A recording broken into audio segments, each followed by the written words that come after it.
ఏంటి అందరు అలా ఉండిపోయారు? బుచ్చమ్మని తాకితే ఏదో తెలియని ఫీల్ వస్తుంది.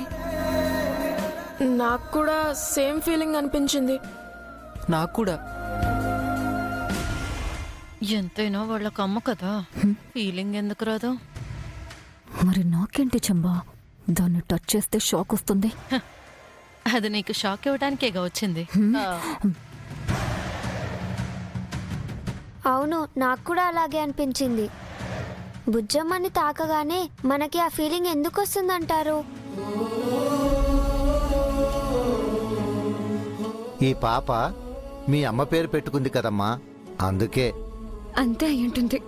అమ్మ పేరంటే మనకొక వైబ్రేషన్ ఉంది కదా. డాడ్, మీరు కూడా ఒకసారి బుజ్జమ్మకి షేక్ హ్యాండ్ ఇచ్చి చూడండి. ఈ రోజే డౌన్లోడ్ చేయండి, మీ ఫేవరెట్ షోస్ చూడండి.